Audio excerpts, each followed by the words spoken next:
بسم اللہ الرحمن الرحیم۔ جے پور کے شہر میں پیدا ہونے والے یوسفی صاحب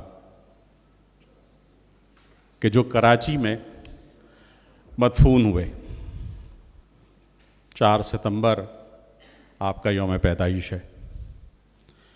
جس طرح سے کہ میں نے پہلے بھی عرض کیا تھا اور ہم پچھلے مستقل پروگراموں میں یہ کہتے رہے ہیں کہ arts council of Pakistan Karachi نے یہ طے کیا ہے کہ ہم کسی بھی ادیب کو، شاعر کو، دانشور کو مرنے نہیں دیں گے، ہم اس کو زندہ رکھیں گے۔ آرٹس کونسل میں زندہ رکھیں گے، اردو ادب میں زندہ رکھیں گے۔ آج یوسفی صاحب کا جشن ولادت منانے کے لیے ہم سب موجود ہیں۔ حضرت افتخار عارف صاحب اسلام آباد سے موجود ہیں۔ آپ دیکھیے یہ بائیں جانب میرے آپ موجود ہیں، اور آپ کا موجود ہونا، آپ کا بیٹھنا، آپ کا ہمارے ساتھ آنا ہمیں اس بات کی تقویت دلاتا ہے کہ آپ کا سایہ ہمارے سروں پہ موجود ہے۔ میں آج کے مہمانان گرامی جناب شاہد رسام صاحب سے درخواست کروں گا کہ اسٹیج پہ تشریف رکھیں۔ محترم شاہد رسام صاحب نامور آرٹسٹ ہیں، پینٹر ہیں، آپ کی پینٹنگ ساری دنیا میں لگی ہوئی ہیں، اور آپ arts council of Pakistan Karachi کی گورننگ باڈی کے رکن، شعر و سخن کی چیئرمین ڈاکٹر امرین حسیب عنبر سے درخواست گزار ہوں کہ آپ بھی اسٹیج پہ تشریف رکھیں۔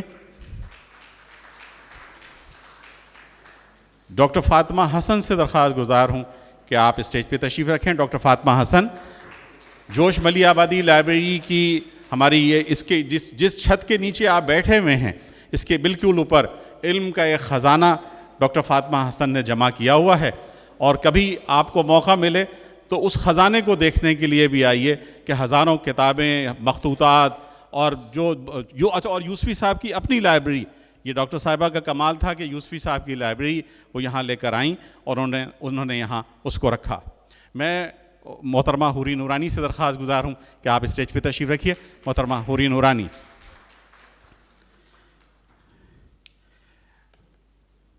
ہم سب اردو مزاح کے عہد یوسفی میں زندہ ہیں۔ اچھا، یہ والی جو کرسیاں ہیں اس کے پیسے زیادہ نہیں ہیں، یہ جتنے پیچھے والوں کے پیسے ہیں اتنے ہی اس کے بھی پیسے ہیں، تو آپ آگے تشریف رکھیں۔ اس کو مطلب کیوں ہم نے خالی چھوڑ رکھا ہے؟ نہیں، آپ سب سے بڑی گیسٹ تو آپ ہیں ہماری۔ آپ محترمہ انجم عثمان صاحبہ، آپ سب لوگ ہمارے لیے قابل احترام ہیں۔ ہمارے سر آنکھوں پر جو بھی آئے یہاں پر وہ سب برابر ہیں، یہاں سب کامریڈ ہیں، اس لیے سب۔ تو وہاں پیچھے سے بھی وجی، تم تو پکے کامریڈ ہو، تمہیں تو آگے آنا چاہیے ویسے بھی۔ تو یہ اگلی کرسیاں آج اچھا تشدد پسند کامریڈ۔ ڈاکٹر صاحبہ شاعر ہیں، شاعرہ ہیں، ڈاکٹر امرین شاعرہ ہیں، افتخار بھائی ہیں، اور یوسفی صاحب کے بہت ہی مشہور کریکٹر خان سیف الملوک خان سے ایک جگہ آپ کا مکالمہ ہے زرگزشت میں کہ یوسفی صاحب لکھتے ہیں کہ شعر و شاعری سے طبیعت نفور تھی، ایک مرتبہ یار لوگوں نے ڈان اخبار کے سالانہ عظیم الڈان مشاعرے میں لے جانا چاہا، کسی طور رضامند نہ ہوئے، ہمارے منہ سے نکل گیا چھوڑو بھی، ٹکٹ زیادہ بک گئے ہیں اور جگہ تنگ، دنگے فساد کا اندیشہ ہے، اب مصر ہیں کہ ضرور جاؤں گا، جگر کے ایک ایک شعر کی داد جماہی سے دی، اور حفیظ کی رقاصہ کو تو خراٹوں پہ اٹھا لیا۔ ہم نے ٹہوکا دے کر کہا خان صاحب خراٹے لینا آداب مشاعرہ کے خلاف ہے، چمک کر بولے کہ اردو کی 3-4 غزلیں لگاتار توجہ سے سن لوں تو قسم خدا کی میری تو پتی اچھل آتی ہے۔ یوسفی صاحب کہیں عباد الرحمن غالب کا بیان ہے، کہیں اینڈرسن کا بیان ہے، کہیں ڈسوزا کا بیان ہے، یہ سارے بیانات ہم جب یوسفی صاحب کو پڑھتے ہیں تو یہ محسوس ہوتا ہے کہ ہم اپنے اس سماج میں زندہ ہیں، اس سماج کے وہ کردار کے جو ہمارے چاروں طرف نظر آتے ہیں وہ یوسفی صاحب کی کتابوں میں ہمیں نظر آتے ہیں۔ ہمیں وہ طرز معاشرت نظر آتی ہے کہ جو یوپی کے اشرافیہ کی طرز معاشرت تھی یا وہاں کے عام لوگوں کی طرز معاشرت تھی۔ یوسفی صاحب کو پڑھ کر کبھی بھی یہ احساس نہیں ہوتا کہ ہم کوئی ایسا مزاح پڑھ رہے ہیں کہ جو ہمارے ذہنوں سے بلند ہے یا ہمارے سماج سے بلند ہے. اور یہ سب کمال یوسفی صاحب کا کمال ہے. آپ پر بات کرنے کے لیے یہاں پر حوری نورانی موجود ہیں. شاہد رسام نے بہت طویل عرصہ گزارا یوسفی صاحب کے ساتھ. سب سے پہلے میں محترم شاہد رسام سے درخواست گزار ہوں کہ تشریف لائیں اور چند کلمات یوسفی صاحب کے حوالے سے کہیں. جناب شاہد رسام صاحب. شاہد رسام ہمارے آرٹ اسکول کے پرنسپل ہیں, آرٹسٹ ہیں. اتنا بڑا نام ہے کہ ان کے لیے اتنی کنجوسی کے ساتھ تالیاں بجانا جو ہے, ایک تو کنجوسی ویسے بہت بری بات ہے. بہت شکریہ. Arts council of Pakistan Karachi, ادبی کمیٹی, جناب احمد شاہ صاحب اور تمام جو اس کاوش میں دن و رات لگے رہتے ہیں, ہم سب کو ان کا بے حد شکر گزار ہونا چاہیے, کیونکہ واقعی ان سب نے اپنی محنت اور محبت سے ہمارے محسنوں اور جو ہمارے مشاہیر تھے ان کو ہمارے دلوں میں زندہ رکھا ہوا ہے, اور مسلسل یاد کرنے کا کوئی نہ کوئی بہانہ ڈھونڈ ہی لیتے ہیں. تو آج کی شام کچھ یادیں ہیں وہ آپ سے شیئر کرنا چاہوں گا. چھٹی جماعت میں پینسل اور ڈرائنگ بک نہ ہونے کے باعث اسکول سے اپنے استاد کے ہاتھوں رسوا ہو کر نکالا جانے والا ایک لڑکا روتا ہوا گھر جا رہا تھا اور سوچ رہا تھا کہ امی کو بتائے تو کس طرح. ماں آنکھوں میں اپنے بیٹے کے لیے کیا کیا خواب لیے بیٹھی ہے, اور اس کا لخت جگر اسکول سے صرف اس لیے نکالا گیا ہے کہ ماں کے پاس ڈرائنگ کی کتاب کے 3 روپے نہیں تھے. یہ سوچتا بوجھل قدموں سے لڑکا گھر کی طرف بڑھ رہا تھا کہ کورنگی نمبر 6 کے بس اسٹاپ کے قریب, جہاں رسا چغتائی صاحب کا گھر ہے, پرندوں کا ایک بازار لگتا ہے. پرندوں کی چہچہاہٹ نے کچھ دیر کو آنسو تھام لیے. پیچھے مڑ کر وہ کیا دیکھتا ہے کہ ایک بوڑھا شخص بوری بچھائے بیٹھا ہے. بوری پر استعمال شدہ پینسلیں, کچھ کاغذ اور ڈرائنگ بک وغیرہ بکھری پڑی ہیں. اس بزرگ نے آواز دی اور کہا, جھولی پھیلا. اس نے لڑکی کی جھولی میں بہت سی پینسلیں, کچھ کاغذات اور کچھ کتابیں ڈال دیں. اب تو خوشی کا ٹھکانہ ہی نہ تھا, مگر بزرگ نے کہا 4 آنے. 4 آنے لڑکی کے پاس نہیں تھے. وہ ابھی کچھ کہتا کہ بوڑھے آدمی نے کہا, چلو کوئی بات نہیں, کل دے جانا. بہت سی دعاؤں سے اس نے نوازا. امی کو سارا حال سنایا تو بولیں کہ ابھی جا کر انہیں پیسے دے کر آؤ. جب لڑکا پہنچا تو وہاں کوئی نہیں تھا. وقت گزرتا گیا, دعاؤں کا سایہ ساتھ چلتا رہا, پھیلتا رہا. تعلیم کے ساتھ ساتھ تصویریں بنتی رہیں. مجھے اچھی طرح یاد ہے وہ شام جس روز میں میٹرک کا آخری پیپر دے کر دفتر پہنچا. ایک ڈائجسٹ نکلتا تھا اور اس کے جو ایڈیٹر تھے وہ جمال احسانی تھے. تو میں اسی دفتر میں کام کرتا تھا. تو جمال احسانی نے کہا, دفتر پہنچا تو جمال احسانی نے کہا کہ یوسفی صاحب لندن سے آئے ہوئے ہیں, ان سے ملنے چلنا ہے. سمجھ میں نہیں آ رہا تھا کہ مزاح اور نثر کے ناخدا کی خدمت میں کیا پیش کیا جائے. پین ایننگ سے لکڑی کے ایک ٹکڑے پر تصویر بنائی اور کشا کشا سوئے منزل, بلکہ منزل مراد روانہ ہوئے. گھنٹی بجائی تو پڑوس کے چوکیدار نے پوچھا, کس سے ملنا ہے؟ جھجکتے ہوئے عرض کیا, مشتاق یوسفی صاحب کا گھر یہی ہے. وہ کہنے لگا, جو شاعر ہے. یوسفی صاحب اتنی دیر میں خود ہی باہر آ گئے. قدم بوسی کی اجازت بالکل نہیں تھی.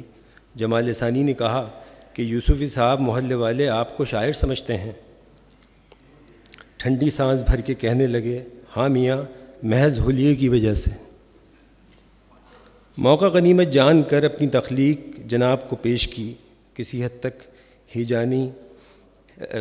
تک ہیجانی عالم میں یوسفی صاحب ہمیں اپنی اسٹڈی میں لے گئے اور کچھ کتابیں عطا کیں. ایک کتاب پر لکھا کہ نقش ہوں, اپنے مصور سے گلا رکھتا ہوں. کیا بیان کروں, بیان کا کچھ یارہ ہی نہیں. اس دن کا کیا حال تھا, بے پناہ خوشی ملاقات کی, اور اس سے بھی زیادہ خوشی یوسفی صاحب کی محبت و شفقت کی. محسوس ہی نہیں ہوا کہ پہلی ملاقات ہے. ساتھ یہ احساس بھی جانے کیوں دامنگیر رہا کہ کہیں کوئی نہ کوئی کمی تصویر میں ضرور ایسی تھی جو یوسفی صاحب نے یہ مصرع رقم فرمایا، ریاض، مسلسل ریاضت کچھ بہتر اور سوا کرنے کی خواہش بڑھتی چلی گئی۔ نیچے نے کہا تھا، ہمارے یہاں عام طور پہ اسے نیٹشے کہتے ہیں، اس کا صحیح جو نام ہے وہ نیچے ہے۔ نیچے نے کہا تھا، art as a model of civil craft and state craft, reflections on the struggle between art and knowledge. پھر تو ملاقاتوں کا نہ ختم ہونے والا سلسلہ شروع ہو گیا۔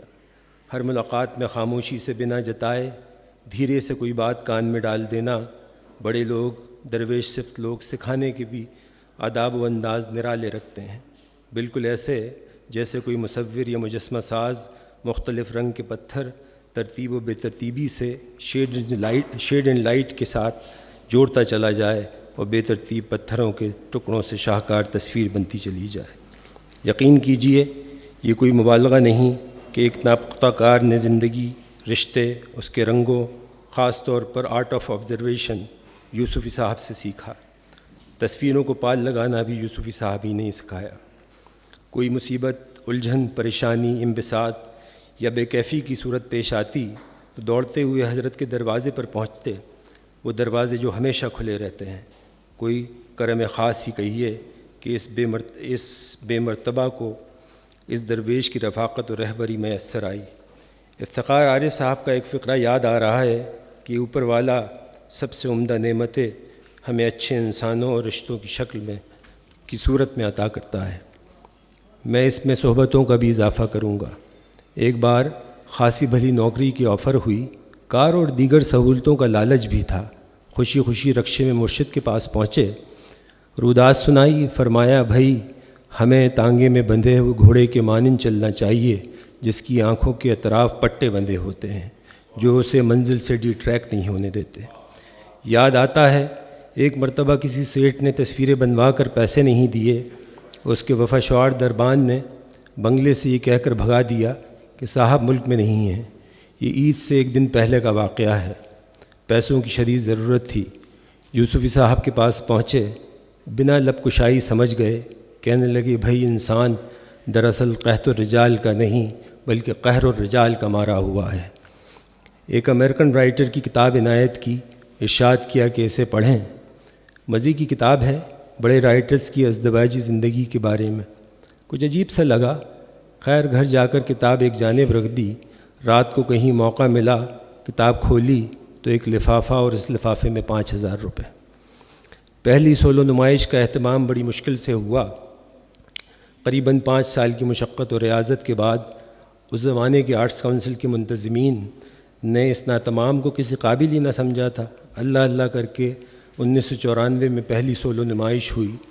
خوشی تو بے حساب اپنی جگہ تھی، مگر اصل خوشی اس معجزے کی تھی کہ یوسفی صاحب نے پہلی بار کسی آرٹسٹ کی نمائش میں صدارت قبول فرمائی اور ایک تاریخی بے مثل مضمون پڑھا، اور بہت ہی محترم و مکرم انور مقصود، جان ایلیا، جمال ثانی، اقبال مہندی، زہرا آپا، علی امام، شگیر اور بہت سارے بہت بڑے لوگ تھے۔ میں ان میں سب سے کم تر انسان میں ہی تھا، اور یہ 30 سال پرانا واقعہ ہے۔ نہیں، اس سے پہلے یوسف صاحب نے کہیں کسی پہ کوئی اس طرح سے مضمون پڑھا نہیں تھا، تو یہ میرے لیے بالکل ایک خواب کسی صورتحال تھی۔ یوسفی صاحب کے مضمون کے چند اقتباسات یہاں دہرانا بے محل نہ ہوگا۔ رسام عام سی لڑکی کو اتنا خوبصورت پینٹ کرتے ہیں کہ اگر ان کی بنائی ہوئی تصویریں دیکھ کر اس لڑکی سے شادی کر لی جائے تو شادی کی پہلی رات ہی طلاق ہو جائے۔ احمد فراز کی مشہور غزل سبھی کو یاد ہوگی، سنا ہے اس کے شبستان سے متصل ہے بہشت، مکیں ادھر کی بھی جلوے ادھر کے دیکھتے ہیں، سنا ہے اس کے بدن کی تراش ایسی ہے کہ پھول اپنی قبائیں کتر کے دیکھتے ہیں۔ یہ غزل فراز صاحب نے اپنے ہاتھ سے مجھے لکھ کر دی، تو اس سے انسپائر ہو کے میں نے ایک پینٹنگ بنائی۔ تو اس تصویر میں نے ایک بل کھاتی ہوئی کمر پینٹ کی تھی۔ جان ایلیا نے دیکھی تو پہلے ناراض ہوئے، پھر ایک پرانا لڑکپن کا قطع برملا سنایا، بات ہی کب کسی کی مانی ہے، اپنی ضد پوری کر کے چھوڑو گی، یہ جسم، یہ کلائی اور کمر، تم سرائی ہی ضرور توڑو گی۔ اور اپنے یوسفی صاحب فرماتے ہیں، آئل پینٹنگ ادھیڑ عمر کی خواتین اور سیاست دانوں کو ذرا فاصلہ رکھ کے دیکھنا چاہیے کہ وہ صرف دور سے اچھے لگتے ہیں۔ چارکول ڈرائنگ منقوہا کی مانند ہوتی ہے، جسے قریب سے دیکھو یا دور سے کوئی فرق نہیں پڑتا۔ پیسٹل اور پیننگ والی تصویر محبوبہ کی مانند ہوتی ہے، جسے قریب سے دیکھو تو اور قریب سے دیکھنے کا جی چاہتا ہے۔ فرماتے ہیں کہ رسام کی یہ پینٹنگ دیکھ کر لگتا ہے کہ جوش میں آیا ہوا بگولا بدن کھل کھلا کر ہنس پڑا ہے تو یہ ڈمپل پڑا ہے۔ یہ برش سے نہیں بلکہ اپنی پلکوں سے پینٹ کرتے ہیں۔ یہ فقرہ اس نو آموز کے لیے کسی بہت بڑے ایوارڈ سے بھی زیادہ قیمتی ہے۔ میں نے عرض کیا تھا نا کہ بڑے لوگ سکھانے کے بھی آداب و انداز نرالے رکھتے ہیں۔ اس فقرے کا کرشمہ یہ ہے کہ کسی لمحے چین سے بیٹھنے نہیں دیا، ریاض و ریاضت کی گردش سے نجات ہی نہیں ملی، کیونکہ ہم یہی کم از کم حکم مرشد تھا۔ مائیکل اینجلو سے کسی نے پوچھا کہ تم اتنے کمال کی زندگی سے بھرپور مجسمے کیسے تراشتے ہو؟ تو اس نے جو جواب دیا وہ کلاسک کا درجہ رکھتا ہے۔ اس نے کہا کہ آئی اونلی ٹرن اگلی faces of stones into beautiful sculptures. یہ فقرہ کلاسک کا درجہ رکھتا ہے۔ مشہور مصور وین گوگ نے جب پوٹیٹو ایٹرز پینٹ کی تو اس پینٹنگ میں بھوکے بچے اور ان کے چہروں پر دن بھر کوئلے کی کان میں کام کرنے کی تھکن ٹپک رہی تھی، مگر اجرت میں صرف اتنے پیسے کہ بامشکل آلو کھا سکیں۔ 150 سال کے بعد اس تخلیق نے اقوام متحدہ کو سوچنے پر مجبور کیا اور UN ورلڈ فوڈ پروگرام شروع ہوا۔ آج بھی دنیا کی 70% خوراک آلو کے ذریعے ہی پوری ہوتی ہے۔ یوسفی صاحب فرماتے ہیں آلو اور مذہب کا چلن سب سے زیادہ دنیا کے غریب ممالک میں ہوتا ہے۔ میں ادب اور آرٹ کا ایک سنجیدہ طالب علم ہوں، اور اس ناچیز کی رائے میں آب گم اردو دنیا نثر ہی کی نہیں بلکہ دنیا کے کسی بھی بڑے پیس آف آرٹ کی طرح ایک بے مثال شاہکار ہے۔ جیمز جوائس نے کہا تھا artist like the God of creation remains with in اور بیہائنڈ اینڈ ابو۔ یوسفی صاحب نے انسانی ٹوٹ پھوٹ کا کیسا خوبصورت کینوس پینٹ کیا ہے، یہ ملاحظہ کیجیے۔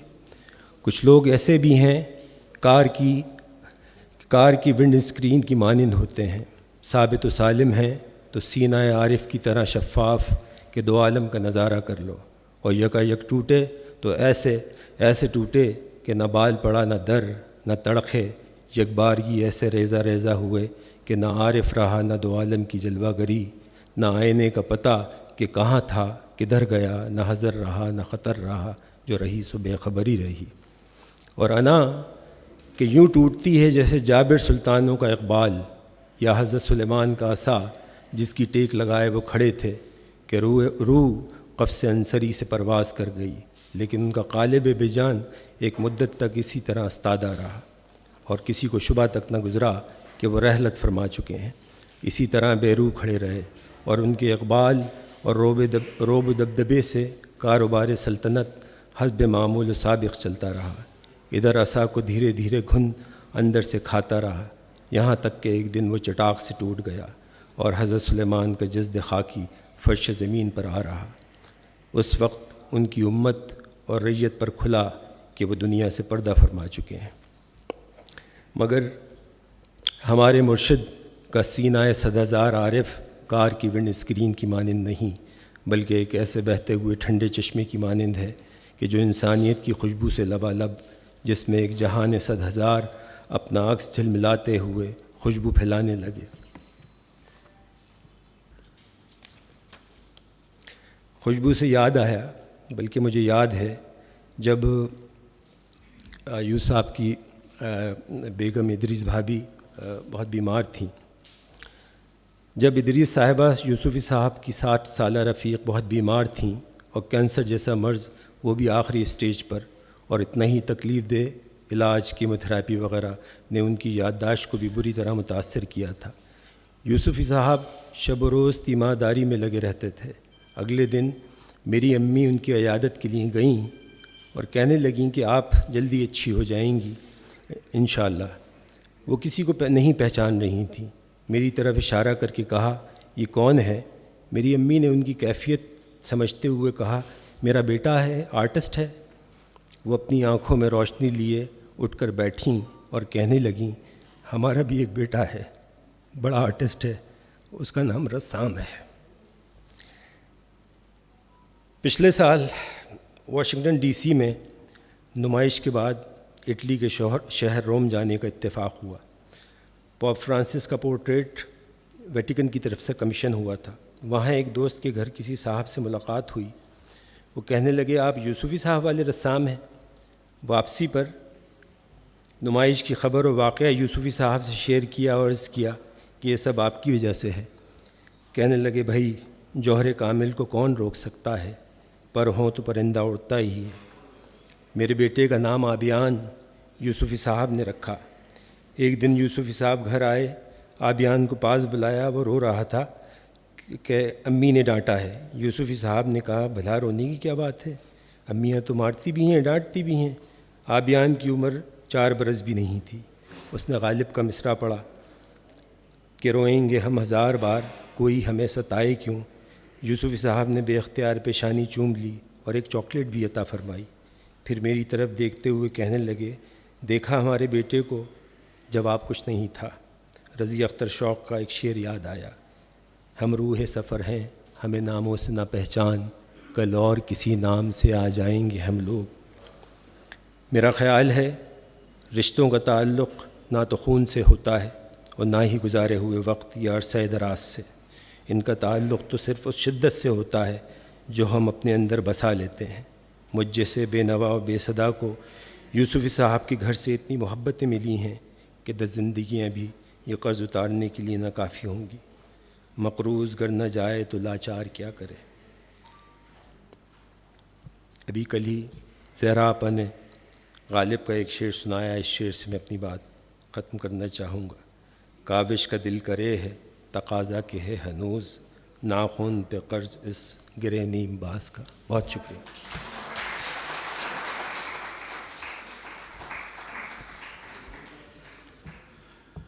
کیا اچھا مضمون، کیا اچھی یادیں، چلتی چلی جائیں، گفتگو ہوتی رہے، یوسفی صاحب کو بیان کیا جاتا رہے اور ہم سب مل کے یہ سنتے رہیں، شاہد رسام سے، ڈاکٹر امرین سے، ڈاکٹر فاطمہ حسن سے، حوری نورانی سے، افتخار بھائی سے، اور یہاں بیٹھے ہوئے وہ سارے لوگ کہ جو یوسفی صاحب سے ملے ہیں، جانتے ہیں۔ اور وہ بہت ہی خوبصورت بات کہ ہم اردو مزاح کے عہد یوسفی میں جی رہے ہیں، اور ہم ہی نہیں، ہمارے بعد آنے والی نسلیں بھی اردو مزاح کے عہد یوسفی میں ہی جئیں گی، اس لیے کہ جو مزاح، جو درد بھرا مزاح، ایک ایسا مزاح کہ جو شاید ہمارے چہرے مسکراتے رہیں لیکن ہماری آنکھیں نرم ہو جائیں۔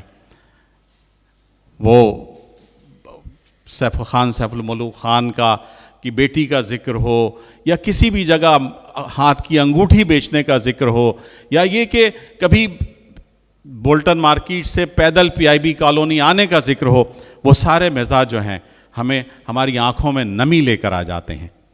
میں ڈاکٹر امرین حسیب عنبر سے درخواست گزار ہوں کہ تشریف لائیں۔ آپ گورننگ باڈی کی، arts council of Pakistan Karachi کی گورننگ باڈی کے رکن ہیں، ممتاز شاعرہ اور دنیا بھر میں پہچانی جاتی ہیں، ڈاکٹر امرین حسیب عنبر۔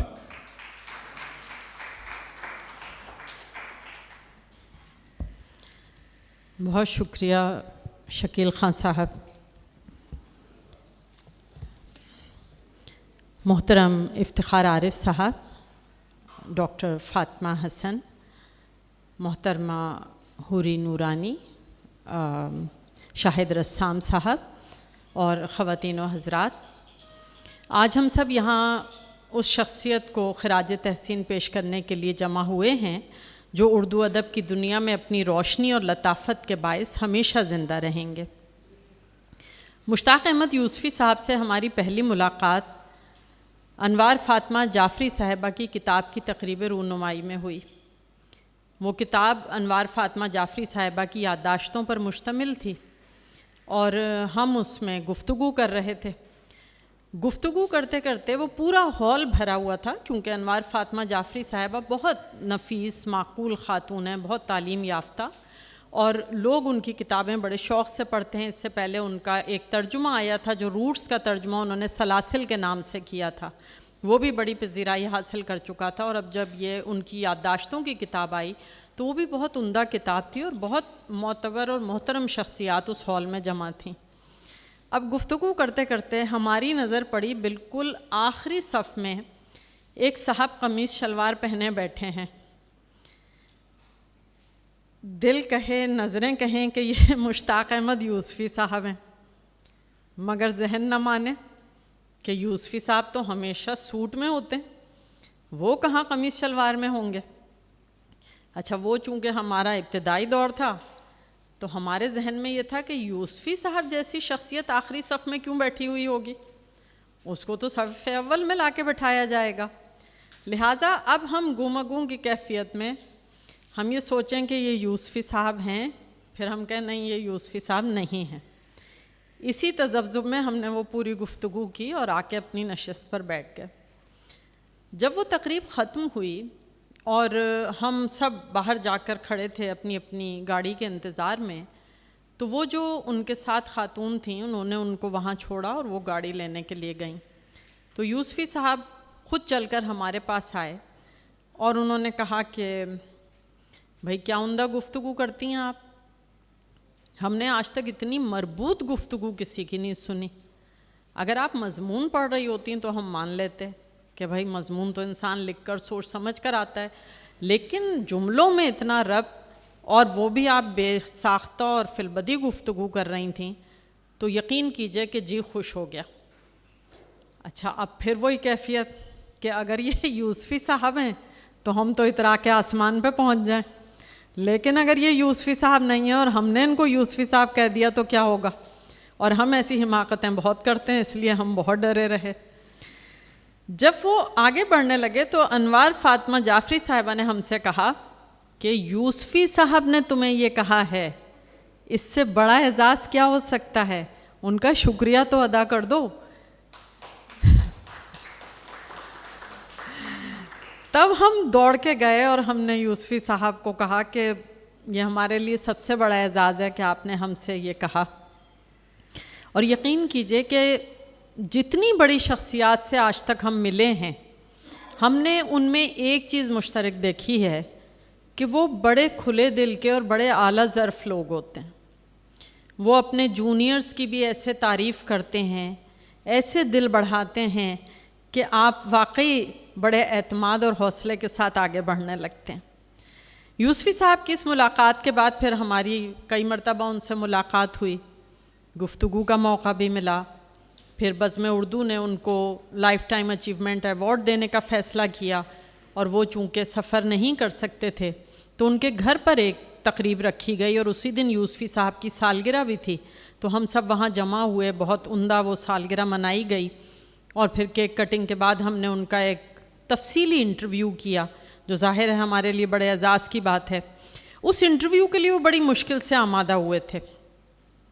یہ بڑے سیکھنے والی باتیں ہیں ہم بعد میں آنے والوں کے لیے. انہوں نے کہا کہ بی بی انٹرویو دیتا ہوا تو انسان تب اچھا لگتا ہے جب اس نے کچھ نیا کام کیا ہو, پھر وہ انٹرویو دے اور بڑے فخر سے بتائے کہ ہاں اب میں نے یہ کیا. کہنے کے لیے اس کے پاس بات بھی ہوتی ہے, مواد بھی ہوتا ہے. تو میں نے تو عرصے سے کچھ نیا لکھا نہیں ہے, اس لیے میں انٹرویو میں کیا بات کروں گا.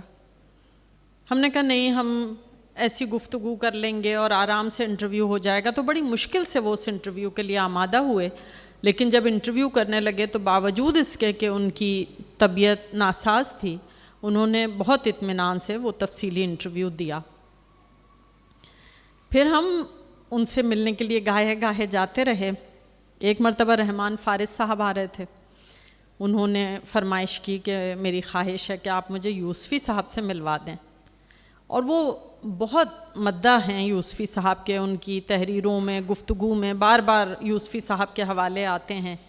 تو انہوں نے کہا کہ آپ کو معلوم ہے کہ میں عاشق ہوں یوسفی صاحب کا, تو اگر آپ یہ میری خواہش پورے کر دیں گی تو سمجھیں میرے اوپر احسان ہوگا.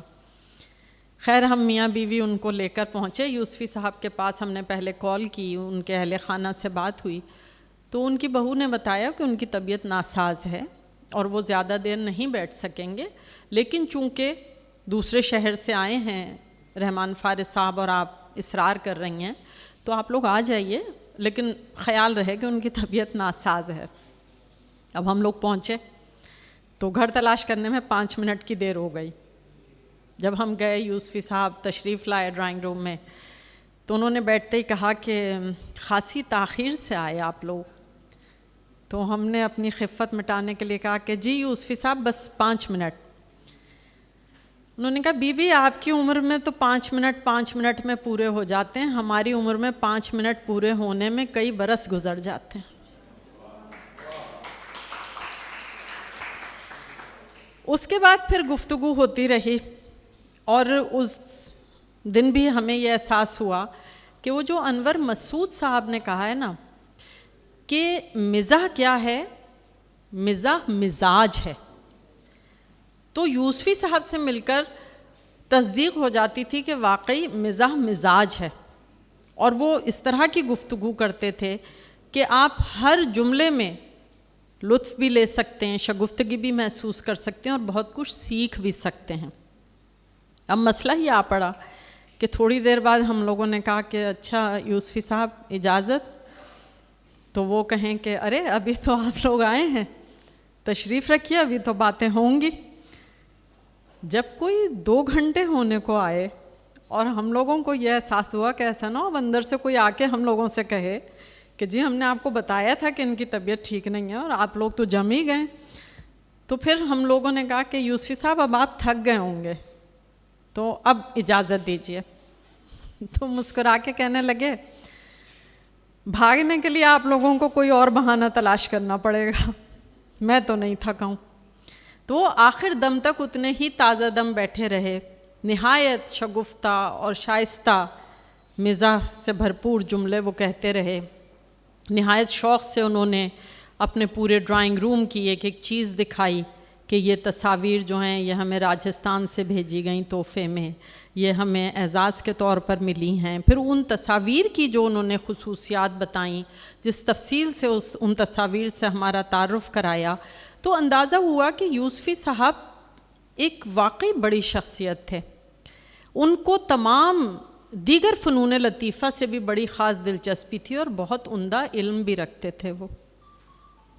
تو وہ بھی ایک بڑی یادگار ملاقات تھی جو ہمیں ہمیشہ یاد رہے گی، بلکہ رحمان فارس صاحب نے تو وہ پورا احوال لکھا بھی تھا اس ملاقات کا، اور اس میں یوسفی صاحب نے بے انتہا دلچسپ گفتگو کی۔ تو کہنے کا مقصد یہ ہے کہ وہ آخری عمر تک اپنی طبیعت کی ناسازی کے باوجود مشتاق احمد یوسفی صاحب ہی رہے، ان میں ہم نے کوئی تبدیلی نہیں دیکھی، وہ اتنے ہی خوش مزاج اور اتنے ہی نفیس انسان رہے جن کو دیکھ کر ہمیشہ خوشی ہوتی ہے۔ اب چونکہ ہم لوگ یہاں جمع ہوئے ہیں خراج تحسین پیش کرنے کے لیے یوسفی صاحب کو، تو ہمیں ان کے فن پر بھی ظاہر ہے کہ بات کرنی چاہیے، اور ان کا فن ایسا ہے جس پر بار بار بات کی جائے گی اور ہمیشہ بات کی جاتی رہے گی، اس لیے کہ ان کے پاس کچھ ایسی خصوصیات ہیں جن کو ہم اور آپ چاہیں بھی تو نظر انداز نہیں کر سکتے۔ سب سے پہلے تو جو ہم دیکھتے ہیں کہ ان کی جو تحریر ہے وہ نہایت منفرد ہے اور بہت اہم تخلیق کار ہیں۔ ان کے پاس زبان کی نفاست ہے، دلچسپ اور دلکش انداز بیاں ہے جو ان کی تحریروں کی جمالیات کو بھی نکھار دیتا ہے، اور ان کے مزاح میں صرف ہنسی مذاق نہیں ملتا بلکہ گہری انسانی بصیرت اور نفسیات بھی ملتی ہے، اور ہمارے تہذیبی زوال کا نوحہ بھی ملتا ہے۔ یوسفی صاحب کی ایک اور اہم خصوصیت یہ ہے کہ انہوں نے کلاسیکی اور جدید کو اتنی خوبصورتی سے ملا دیا ہے کہ وہ ایک بڑا حسین امتزاج مل گیا ہے۔ اس میں ایک کلاسیکل چاشنی بھی موجود ہے اور دور جدید کی حقیقت بھی موجود ہے۔ پھر ہم ان کے کردار دیکھتے ہیں تو ان کے کردار بڑے جیتے جاگتے، حقیقت پسند اور انسانی جذبات و عادات کے عکاس ہیں۔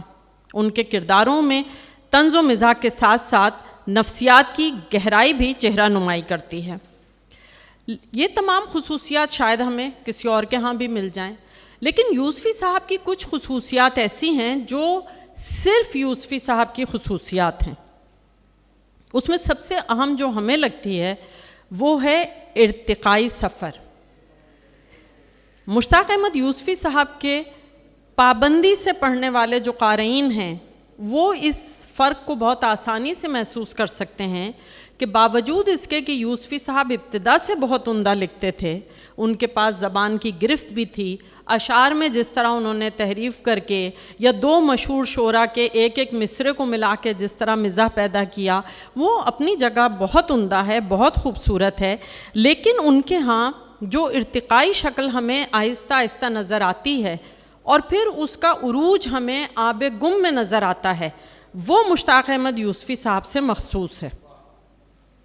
اب جب ہم کسی شاعر یا ادیب کے ہاں ارتقاء کی بات کرتے ہیں تو یہ ارتقاء بڑی معنویت رکھتا ہے، اس لیے کہ اس میں ادیب اپنے موضوعات میں بھی آگے بڑھتا ہے، بلندی کی طرف بھی جاتا ہے، اور صرف خود نہیں جاتا بلکہ اس کے ساتھ جو اس کا قاری ہے وہ بھی چونکہ اس سفر میں اس کے ساتھ رہتا ہے تو اس کی بھی شعور کی سطح بدل جاتی ہے، اور ادیب اور شاعر کا اپنے قاری کے ساتھ تعلق تبدیل ہو جاتا ہے۔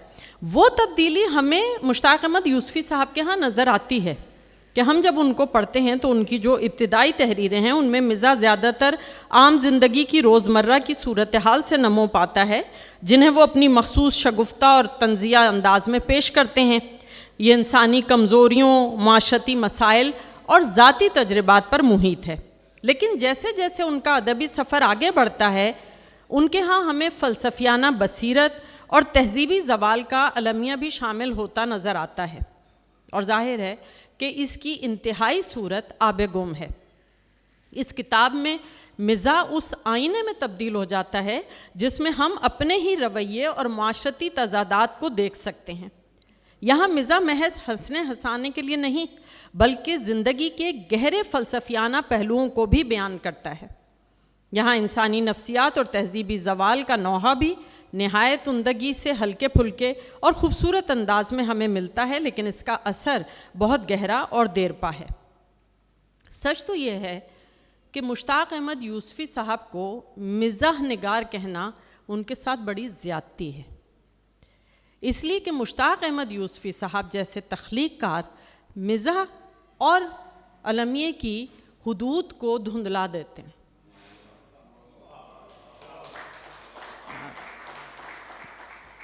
ان کے ہاں ہمیں انسانی زندگی کی جو گہری بصیرت ملتی ہے، گہری تفہیم ملتی ہے، اور جو حقیقت سے وہ ایک رشتہ قائم کرتے ہیں اپنی تحریر کا، وہ کسی مزاح سے اس کو بلند کر کر المیہ کے قریب لے جاتی ہے۔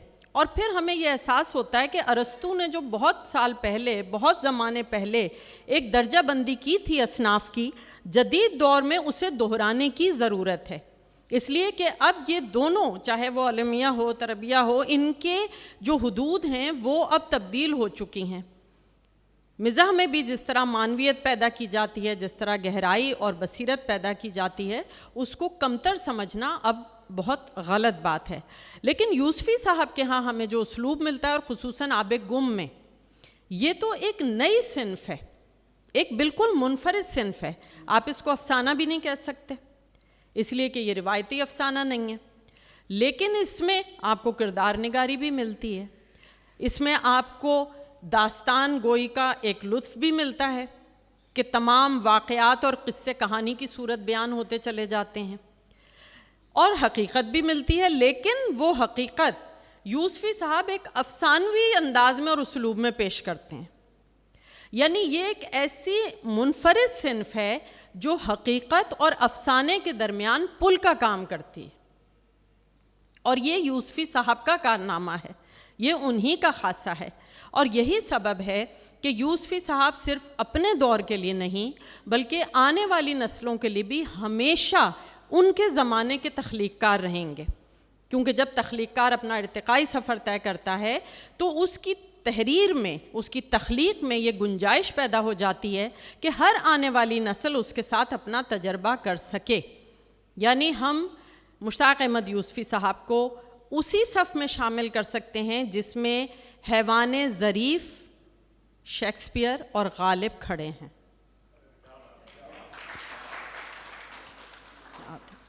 بہت شکریہ۔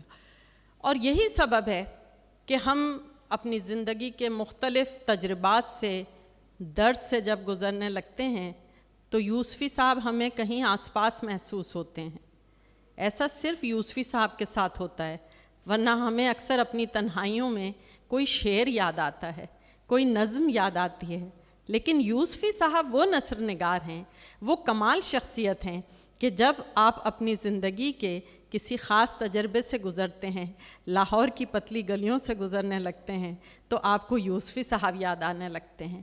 آپ اپنی یادداشت کو، اپنی پرانی یادوں کو دہرانے لگتے ہیں تو آپ کو یوسفی صاحب یاد آنے لگتے ہیں، اور آپ کو ایسا لگتا ہے کہ آپ کے کمزور لمحوں میں آپ کو تسلی دینے کے لیے یوسفی صاحب آپ کے قریب موجود ہیں.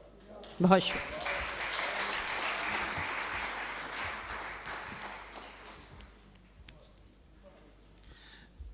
دیکھیے، آپ کے کمزور لمحوں میں آپ کے ساتھ یوسفی صاحب موجود ہیں، اور ہم سب جو یہاں موجود ہیں ان سب کے ساتھ یوسفی صاحب موجود ہوتے ہیں.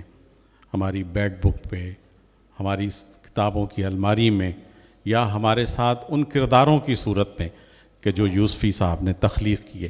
آب گم کا ذکر کیا ڈاکٹر صاحبہ نے، بشارت کا ذکر ہو آب گم میں، ماسٹر صاحب کا ذکر ہو یا ماسٹر کے خواب کا ذکر ہو، ہر جگہ ہمیں ہم نظر آتے ہیں.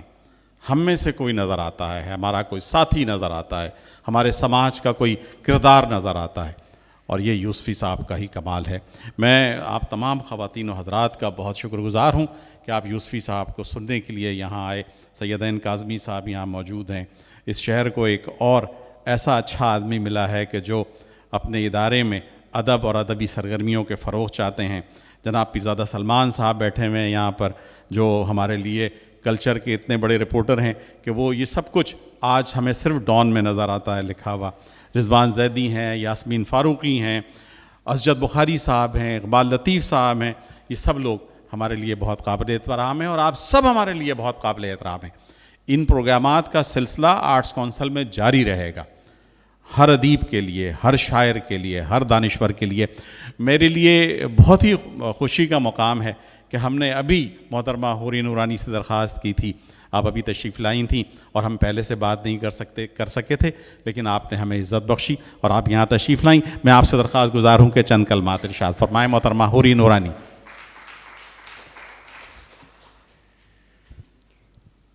بہت شکریہ محترم افتخار عارف صاحب، فاطمہ حسن صاحبہ، امرین، شاہد اور خواتین و حضرات. جیسا کہ شکیل بھائی نے کہا، مجھے ابھی انہوں نے بتایا کہ بلکہ پوچھا کہ آپ کچھ بولیں گی، اور میں کیونکہ بہت گھبراتی ہوں فی البدی بولنے سے اور اکثر منع کر دیتی ہوں اگر مجھ سے یوں پوچھا جائے، لیکن آج میں منع نہیں کر سکی کیونکہ بات یوسفی صاحب کی تھی.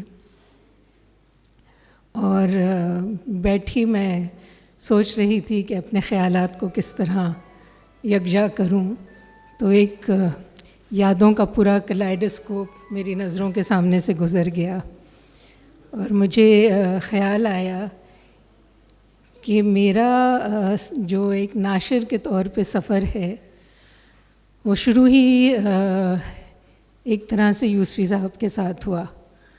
ہونا تو یہ چاہیے تھا کہ وہ میرے والد صاحب کے ساتھ شروع ہوتا، لیکن میری بدنصیبی کہ میں جب پڑھائی ختم کر کے واپس آئی اس کے 1-2 سال بعد ان کا انتقال ہو گیا، اور مجھے بالکل آن دا اسپاٹ بالکل چیزوں کو خود سیکھنا پڑا. اب 26-27 سال کی عمر میں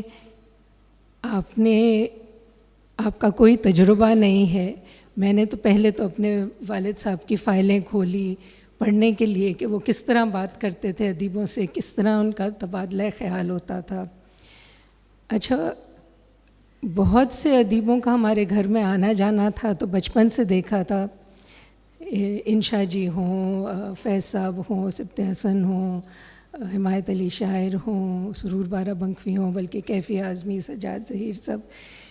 اتفاق سے یوسفی صاحب سے میری کبھی ملاقات نہیں ہوئی تھی، اور شاید وہ اس وجہ سے بھی کہ وہ کافی عرصہ ملک سے باہر رہے، بلکہ جب میں نے کام شروع کیا تب بھی وہ لندن میں مقیم تھے. اور کام شروع کرتے ہی دو ایسے بہت ہی اہم نام میری گود میں آ گرے. پہلے تو قرۃ العین حیدر، کیونکہ ان کی کتاب گردش رنگ چمن کے بارے میں بات چیت چلی رہی تھی میرے والد کے ساتھ جب ان کا انتقال ہوا ہے. تو ایک وہ کتاب، اور ایک اس کے کچھ سالوں بعد یوسفی صاحب کے ساتھ آب گم کے لیے. اب جب آب گم چھپنے والی تھی تو یوسفی صاحب کا قیام لندن میں تھا، BCCI کے ساتھ تھے وہ. تو سارا کام جو تھا وہ خط و کتابت، اس زمانے میں تو اور کوئی ذریعہ ہی نہیں تھا، نہ انٹرنیٹ تھا، نہ فون اس طرح کے تھے. تو کئی دن نکل جاتے تھے، خط جاتا تھا، خط واپس آتا تھا. اچھا، یوسفی صاحب آہستہ آہستہ مجھے معلوم ہو رہا تھا کہ یوسفی صاحب کیا ہیں، کتنے وہ اپنی کتاب کے بارے میں، یعنی جو وہ لکھتے ہیں اس پہ تو وہ ظاہر ہے ان کا کتنی ان کی گرفت ہوتی ہے اور کتنا اس پہ وہ کام کرتے ہیں. ہر کتاب کو وہ لکھ کے کچھ سالوں کے لیے چھوڑ دیتے ہیں اور پھر اس کو کئی سال بعد نکال کے دوبارہ سے دیکھتے ہیں. تو ہر کتاب کے درمیان کئی سال گزر جاتے تھے. تو مگر وہ نہ صرف یہ کہ جو انہوں نے لکھا ہے، بلکہ کتاب کی جو باطنی شکل و صورت ہے اس کے بارے میں بھی بہت پرٹیکولر تھے کہ اس کا جو کور ہے وہ کس طرح سے ہو، اس میں کتابت کس طرح کی ہو، اس کی پروف ریڈنگ کس طرح کی ہو. تو ہر کتاب، اس سے پہلے جتنی کتابیں ان کی آئی تھیں، چراغ تلے، خاکم بدہن، زرگزش، سب کتابت ہوئی تھیں اور بہت ہی عمدہ کتابت تھی، بہت بڑے کاتبوں نے کی تھی. یہ پہلی کتاب تھی جو یوسفی صاحب نے خود کہہ کر کہ اب یہ کمپوزنگ شروع ہو گئی، اور کمپوزنگ بالکل نئی شروع ہوئی تھی، اس کو کمپوز کرا کے دکھائیں. اس زمانے میں کوئی لاہور میں کمپوزر تھے، ان کو ہم نے دیا. مجھے یاد نہیں کہ ان کا پتہ یوسفی صاحب نے ہی ہمیں دیا تھا یا کہیں اور سے ملا. تو یوں آب گم کمپوز ہوئی اور بے شمار غلطیاں ہوتی تھیں. ہم تھک جاتے تھے، یوسفی صاحب بار بار اس میں کریکشنز کر کے. کاتب تو پڑھے لکھے ہوتے تھے، غلطیاں اتنی ہوتی نہیں تھیں، لیکن کمپوزر تو صرف ٹائپسٹ ہوتے ہیں، اکثر کو اتنی اچھی اردو نہیں آتی ہے، تو غلطیاں بے شمار ہوتی تھیں. بہرحال اللہ کر کے وہ کتاب آئی. اچھا، بیچ میں یوسفی صاحب کا ایک دو دفعہ آنا ہوا تو ملاقات ہوئی. میں بہت ان سے کیا کہوں، بہت مجھے عزت تھی ان کی، لیکن ایک جو انگریزی میں جو کہتے ہیں نا آ اسٹرک ہونا، وہ اتنی بڑی شخصیت تھے اور میری عمر اس وقت اتنی کم تھی کہ بہت ہی مجھے مشکل ہوتا تھا ان کے سامنے کچھ بولنا. ایک طرح سے میں سمجھتی ہوں کہ یوسفی صاحب نے میرے لیے ایک طرح سے باپ ہی بن گئے، کیونکہ میں نے پبلشنگ کے بارے میں جتنا ان سے سیکھا شاید میں اپنے والد سے بھی نہیں سیکھ پائی. کیونکہ خاص کر جو پروف ریڈنگ کے بارے میں ایک بھی غلطی رہ جائے یوسفی صاحب اتنے ناراض ہوتے تھے. بالکل اسے چھوڑ دیں، اسے پھینک دیں، کتاب چھپ گئی ہے پوری کی پوری پھینک دیں، یہ غلطی ہو گئی ہے. یوسفی صاحب ایک ہی غلطی ہے، اتنی تو رہ جاتی ہے، نہیں غلطی نہیں ہوگی. وہ جب لکھتے تھے ان کا جو مینیوسکرپٹ ہوتا تھا تو ایک صفحے پر صرف ایک پیراگراف ہوتا تھا، کبھی وہ یہ نہیں ہوتا تھا کہ پورا صفحہ بھرا ہوا ہے. وہ بہت، اور لکھتے بھی وہ بیٹھ کے تھے. وسیمہ کو یاد ہوگا کہ وہ ان کا وہ ہوتا تھا، تختی تھی جس پہ وہ لکھ کے بیٹھتے تھے، ٹیبل پہ نہیں بیٹھ لکھتے تھے، اور بالکل ایک صفحے پہ ایک فل سائز پیج ہوتا تھا، ایک پیراگراف اس پہ ہوتا تھا. تو یوں میں نے ان سے بہت میرے ذہن میں بیٹھ گیا کہ پروف ریڈنگ بہت اہم ہے، اور یہ چیز میرے اتنے کام آئی ہے. اور یہ سمجھ کہ کوئی بھی پروف ریڈر انفیلیبل نہیں ہے، غلطیاں رہ جاتی ہیں. ایک تو آنکھ کا بھی دھوکہ ہوتا ہے.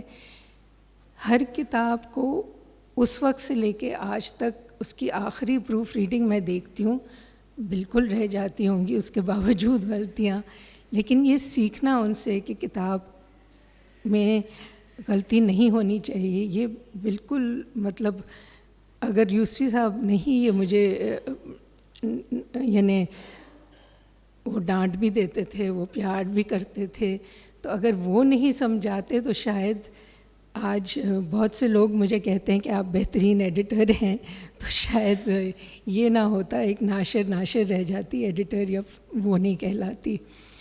تو یوسفی صاحب کا ایک بہت بڑا رول ہے میری زندگی میں، بہت سارے لوگوں سے انہوں نے مجھے ملوایا، مشفق خواجہ صاحب سے، اور پھر مشفق خواجہ صاحب کے توسط سے اور بہت سارے لوگوں سے ملاقات ہوئی۔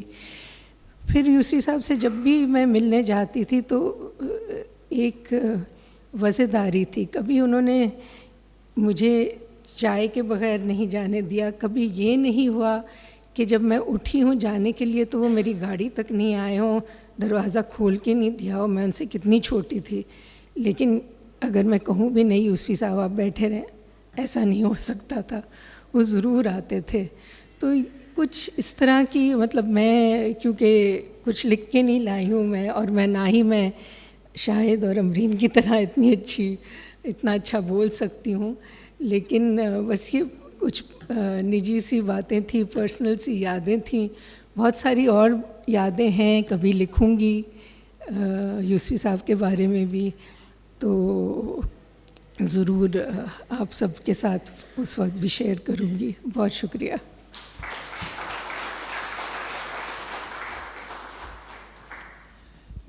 بہت بہت شکریہ آپ کا، آپ نے اتنے کم وقت میں ہمیں یہ عزت بخشی اور اتنی اچھی گفتگو کی۔ اور وہ جو کسی شاعر نے کہا ہے کہ یہ اور بات کہ منبر پہ آ کے کچھ نہ کہیں، خاموش لوگ بلا کے خطیب ہوتے ہیں، تو آپ بھی ماشاءاللہ بلا کی خطیب ہیں، آپ نے بہت اچھا بولا۔ میں یوسفی صاحب کی فیملی کے کچھ لوگ یہاں موجود ہیں، آپ کی بہو موجود ہیں، میں ڈاکٹر وسیمہ سے درخواست گزار ہوں کہ آئیں، جو بھی آپ کہہ سکتی ہیں جس طرح سے بھی، ہم سب آپ کو سننا چاہتے ہیں کہ آپ کو سنیں ہم یہاں پر۔ ڈاکٹر وسیم آئیے آئیے آ جائیے، کوئی مجھے بھی بولنا نہیں آتا، آپ بولیے۔ آئیے، میں تو اس کے لیے تیار بھی نہیں تھی۔ میں شکریہ ادا کر سکتی ہوں ضرور آپ کا بھی، اور آرٹس کونسل کی ادبی کمیٹی کا بھی، احمد شاہ صاحب کا بھی، اور تمام آپ سب کا، کہ آپ لوگ سب یہاں آئے، ان کو ایک طرح سے ٹریبیوٹ دیا۔ واقعی وہ ایک عظیم شخصیت تھے، اور یہ بڑی بات ہے کہ آپ لوگوں نے ان کو یاد رکھا ہے۔ اپنے مشاہیر کو یاد رکھنا ایک بہت اچھی اور زندہ قوموں کی نشانی ہوتی ہے۔ تو آئی ہوپ کہ یہ سلسلہ جاری رہے، ان تمام بڑے لوگوں کے لیے جو پاکستان کا سرمایہ رہ چکے ہیں، اب نہیں ہیں، تو ان کی یاد میں کچھ نہ کچھ کہا ضرور جائے، لکھا ضرور جائے۔ شکریہ آپ سب لوگوں کا۔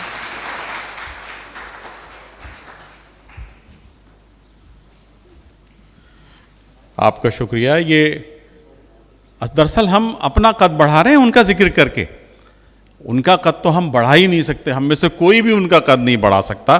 ان کا جو مقام ہے، ان کی جو حیثیت ہے، ہم تو ان کا ذکر کر کے اپنے آپ کو تھوڑا سا بڑا کرنے کی کوشش کر رہے ہیں کہ ہم بھی کچھ ان جیسے بن جائیں، کچھ ان جیسا سیکھ لیں، کچھ ان جیسی باتیں کرنے لگیں، ان جیسا لکھنے لگیں۔ ڈاکٹر فاطمہ حسن ہمارے درمیان موجود ہیں، نامور شاعرہ ہیں، دانشور ہیں۔ آپ ہماری جوش ملی آبادی لائبریری کی انچارج ہیں، اس کے علاوہ آپ کے بے شمار کام ہیں۔ میں ڈاکٹر فاطمہ حسن سے درخواست گزار ہوں کہ تشریف لائیں اور اپنا مضمون پیش کریں۔ ڈاکٹر فاطمہ حسن۔